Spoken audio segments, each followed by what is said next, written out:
नमस्कार दोस्तों, स्वागत है आपका एक बार फिर क्विक इंटर के यूट्यूब चैनल में। तो दोस्तों, आज की इस क्लास में हम कंप्यूटर के सबसे महत्वपूर्ण टॉपिक यानी कि आईपीओएस मॉडल यानी कि इनपुट प्रोसेस आउटपुट स्टोरेज पर बेहद गहरे और एग्जाम लेवल एमसीक्यू करने वाले हैं। ये सवाल आपको SSC, UKPSC, UK triple SC के अलावा अन्य स्टेट के किसी भी कॉम्पिटेटिव एग्जाम में सीधी आपकी मदद करेंगे। तो चलिए शुरू करते हैं बिना समय गंवाए कंप्यूटर एमसीक्यू की series class. Question number first है, आईपीओएस मॉडल में प्रोसेसिंग का सही अर्थ क्या है? ऑप्शन नंबर ए है डेटा को सुरक्षित करना, ऑप्शन नंबर बी है रॉ डेटा को उपयोगी सूचना में बदलना, ऑप्शन सी है स्क्रीन पर दिखाना, ऑप्शन डी है इंक लेना। तो दोस्तों, वीडियो को पॉज करिए और इसे जो है इसका आंसर कमेंट सेक्शन में दीजिए। क्वेश्चन नंबर फर्स्ट का बी जो है इसका सटीक आंसर होगा। तो दोस्तों, पहले समझिए, प्रोसेसिंग का मतलब सिर्फ जोड़ना या घटाना नहीं है। यह वह पूरी प्रक्रिया है जिसमें कंप्यूटर क्या करता है, डेटा को एनालाइज करता है, कंपेयर करता है, शॉर्ट और कन्वर्ट करके उसे यूजफुल इंफॉर्मेशन में बदलता है। यही जो होती है कंप्यूटर की असली दिमागी शक्ति होती है। तो बढ़ते हैं आज के क्वेश्चन नंबर सेकंड की तरफ। इनपुट डिवाइस वह है जो dot dot dot. Option A है केवल यूजर से डेटा लेता है, ऑप्शन बी है डेटा को मशीन रीडेबल यानी कि जिसे बाइनरी में बदलता है, ऑप्शन सी है आउटपुट को स्वीकार करे, ऑप्शन डी है टेक्स्ट को पढ़े। तो क्वेश्चन नंबर सेकंड का जो है बी इसका सटीक आंसर होगा दोस्तों, जिसमें क्या है डेटा को मशीन रीडेबल यानी कि बाइनरी में बदल बदल दे। तो दोस्तों समझते हैं, टेक्निकल तौर पे जो है इनपुट डिवाइस का मुख्य मुख्य काम जो होता है मनुष्य भाषा को बाइनरी सिग्नल्स में बदलना होता है, क्योंकि कंप्यूटर जो है केवल बाइनरी समझता है।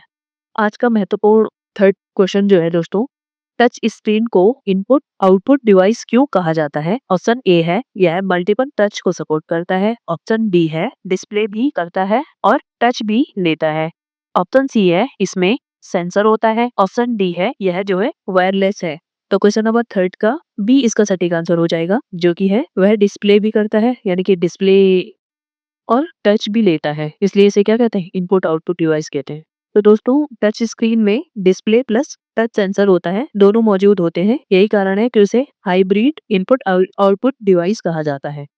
दोस्तों, आज मैंने ये क्वेश्चन जो है एग्जाम ओरिएंटेड रखे हैं, तो इसलिए जो है दोस्तों, वीडियो को ज्यादा से ज्यादा अपने दोस्तों या टेलीग्राम ग्रुप में शेयर कीजिए, ताकि ज्यादा से ज्यादा लोगों तक ये वीडियो पहुंच पाए। आज का क्वेश्चन नंबर फोर्थ है, रैम को वर्किंग मेमोरी क्यों कहा जाता है? इस तरीके के क्वेश्चन जो है दोस्तों, आपको मतलब ये बताते हैं कि आपको मतलब आपने जो पढ़ा है वो आपको सच में आता है कि नहीं आता है। तो इस तरीके के क्वेश्चन मैंने इसलिए रखे हैं। तो बताइए दोस्तों, रैम को वर्किंग मेमोरी क्यों कहा जाता है? ऑप्शन नंबर ए है यह स्थायी मेमोरी है, ऑप्शन नंबर बी है डेटा सुरक्षित रहता है, ऑप्शन नंबर सी है सीपीयू काम करते समय डेटा रैम से लेता है, ऑप्शन नंबर डी है यह HDD से धीमा है। तो क्वेश्चन नंबर फोर्थ का जो है दोस्तों, सी इसका सटीक आंसर होगा, जिसमें है सीपीयू काम करते समय डेटा रैम से लेता है। तो दोस्तों समझते हैं, सीपीयू जो है किन फाइलों पर काम करेगा, ये सब जो है रैम में लोड होता है। इसलिए रैम जो होती है वो सीपीयू का एक वर्क एरिया होता है, इसलिए इसे वर्किंग मेमोरी कहा जाता है। आज का क्वेश्चन नंबर फिफ्थ है, कंट्रोल यूनिट क्या होता है? ऑप्शन नंबर ए है गणना करना, ऑप्शन नंबर बी है निर्देशों के निष्पादन को नियंत्रित करना, ऑप्शन नंबर सी है आउटपुट दिखाना, ऑप्शन नंबर डी है डेटा स्टोर करना। तो क्वेश्चन नंबर फिफ्थ का जो है दोस्तों, डी इसका सटीक आंसर होगा। तो दोस्तों समझते हैं, कंट्रोल यूनिट जो होता है वो सीपीयू का एक तरीके से क्या होता है, डायरेक्टर होता है। मतलब कौन सा इंस्ट्रक्शन जो है कब चलेगा और कब नहीं, ये सब कंट्रोल जो करता है वो कंट्रोल यूनिट करता है। मतलब नाम से ही पता चल रहा है ना, कंट्रोल यूनिट। तो बढ़ते हैं दोस्तों आज के क्वेश्चन नंबर 6 की तरफ।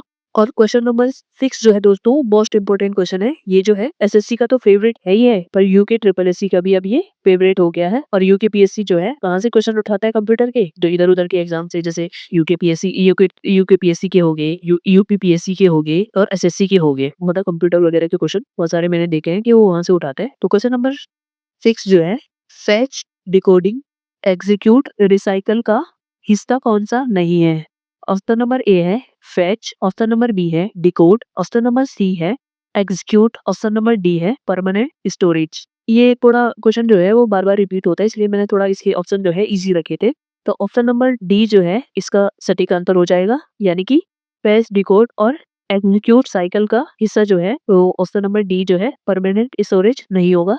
तो दोस्तों सबसे पहले समझते हैं कि सीपीयू का काम जो होता है कमांड को लेना, समझना और चलाना। तो और जो परमानेंट स्टोरेज होता है वो सीपीयू का काम ना होके ये क्या होता है, ये किसका काम होता है, स्टोरेज यूनिट का होता है। तो क्वेश्चन नंबर 6 जो है डी इसका सटीक आंसर हो जाएगा। क्वेश्चन नंबर 7 है सॉफ्ट कॉपी आउटपुट किसे कहते हैं। ऑप्शन नंबर ए है paper print, option number B है स्क्रीन पर दिखाई जाने वाली इंफॉर्मेशन, ऑप्शन नंबर सी है audio output, option number D है टेक्स्ट आउटपुट। तो आपको बताना है कि सॉफ्ट कॉपी आउटपुट किसे कहते हैं। क्वेश्चन नंबर 7 का जो है दोस्तों बी इसका सटीक आंसर हो जाएगा। तो सॉफ्ट कॉपी टेम्पररी आउटपुट है, जैसे सिर्फ स्क्रीन पर दिखाई जाने देने वाली चीजें, जैसे बिजली जाते ही ये भी जो है गायब हो जाती है, उसे क्या कहते हैं, सॉफ्ट कॉपी। इसलिए इसको क्या कहते हैं, सॉफ्ट कॉपी टेम्पररी आउटपुट कहते हैं इसको।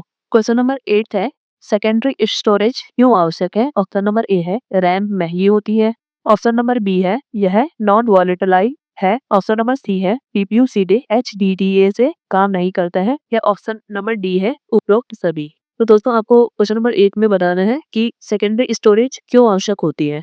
तो क्वेश्चन नंबर 8 का जो है दोस्तों डी इसका सटीक आंसर हो जाएगा, यानी कि रैम महंगी होती है इसलिए, और यह एक वॉलेटाइल मेमोरी है और सीपीयू सीधे जो है एचडीडीए से काम नहीं करता है। सीधे आपको क्या समझना है कि सेकेंडरी स्टोरेज क्यों यूजफुल होती है, क्योंकि ये एक तो चीप होती है, दूसरी परमानेंट परमानेंट है और डेटा को रैम में लाने के लिए ये इस्तेमाल होती है, इसलिए सभी विकल्प जो है सही है। आज का क्वेश्चन नंबर 9 है एएलयू कौन सा कार्य करता है। ऑप्शन नंबर ए है इंस्ट्रक्शन को फेच करता है, ऑप्शन नंबर बी है गणितीय एवं तार्किक कार्य करता है, ऑप्शन नंबर सी है आउटपुट दिखाता है, ऑप्शन नंबर डी है डेटा स्टोर करता है। तो दोस्तों आज मैंने आपके लिए 12 क्वेश्चन रखे हैं, क्योंकि पहली जो हमने वीडियो बनाई थी वो लगभग 22-23 मिनट की है, जो हमने फर्स्ट क्लास अपनी कंप्यूटर की बनाई थी एमसीक्यू की। तो उसमें जो है ज्यादा लोगों ने रिस्पॉन्स नहीं करे हैं, तो इसलिए हमने ये थोड़ा छोटी रखी है। अगर आपको इसमें क्वेश्चन की संख्या बढ़ानी है तो आप कमेंट सेक्शन में हमें मैसेज कर सकते हैं। तो दोस्तों क्वेश्चन नंबर 9 का जो है 20 का सटीक आंसर हो जाएगा, जो कि एएलयू का काम क्या होता है, गणितीय एवं तकनीकी कार्य करता है ये। तो दोस्तों सबसे पहले समझो कि एएलयू की फुल फॉर्म भी बहुत बार पूछी जाती है। तो एएलयू की फुल फॉर्म होती है अर्थमेटिक लॉजिक यूनिट। अर्थमेटिक, या तो बहुत जगह ये भी लिखा रहता है अर्थमेटिकल लॉजिकल यूनिट भी लिखा रहता है। तो समझो ALU equal to arithmetic plus logic. ALU क्या करता है, ऐड करता है, सब्ट्रैक्ट करता है और कंपेयर करता है, ये सब काम जो है एएलयू संभालता है। इसलिए क्वेश्चन नंबर 9 का जो है बी इसका सटीक आंसर हो जाएगा। तो बढ़ते हैं आज के क्वेश्चन नंबर 10 की तरफ। MICR का उपयोग कहाँ होता है। ऑप्शन नंबर ए है graphic print, option number B है मैग्नेटिक इंक से लिखी जानकारी पढ़ने में, ऑप्शन नंबर सी है आवाज बढ़ाने में, ऑप्शन नंबर डी है वीडियो बनाने में। तो क्वेश्चन नंबर 10 का जो है बी इसका सटीक आंसर हो जाएगा। तो दोस्तों समझते हैं MICR का इस्तेमाल कहाँ होता है। MICR का इस्तेमाल बैंक चेक पढ़ने में होता है। यह एक मैग्नेटिक इंक कैरेक्टर्स पहचान सकता है, यानी कि MICR क्या क्या कर सकता है, मैग्नेटिक इंक कैरेक्टर्स को ये पहचान सकता है। बढ़ते हैं दोस्तों आज के क्वेश्चन नंबर 11 की तरफ। रोम का मुख्य उपयोग क्या है। ऑप्शन नंबर ए है यूजर फाइल स्टोर करना, ऑप्शन नंबर बी है बूटिंग इंस्ट्रक्शन रखना, ऑप्शन नंबर सी है temporary storage, option number D है सीपीयू स्पीड बढ़ाना। क्वेश्चन नंबर 11 का जो है बी इसका सटीक आंसर हो जाएगा, यानी कि रोम का मुख्य उपयोग क्या है, बूटिंग इंस्ट्रक्शन रखना। रोम में जो है दोस्तों BIOS होता है, जो कंप्यूटर को स्टार्ट करने के निर्देश देता है। तो दोस्तों बढ़ते हैं आज के क्वेश्चन नंबर 12 की तरफ। स्टोरेज को प्राइमरी और सेकेंडरी में क्यों बांटा जाता है, ये जो है दोस्तों मोस्ट इंपोर्टेंट क्वेश्चन है। क्वेश्चन नंबर 12 के ऑप्शन ए है परफॉर्मेंस बढ़ाने के लिए, ऑप्शन नंबर बी है कॉस्ट कम करने के लिए, ऑप्शन नंबर सी है वॉलेटाइल और नॉन वॉलेटाइल के आधार पर, ऑप्शन नंबर डी है उपरोक्त में से सभी। तो दोस्तों आपको इसमें बताना है कि स्टोरेज जो है प्राइमरी और सेकेंडरी में इनको मतलब क्यों बांटा जाता है।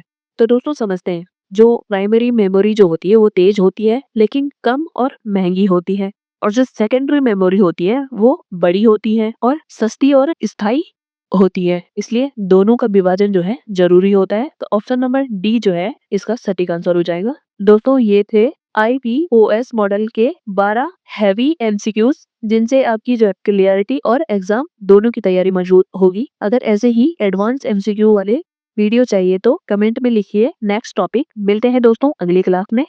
धन्यवाद।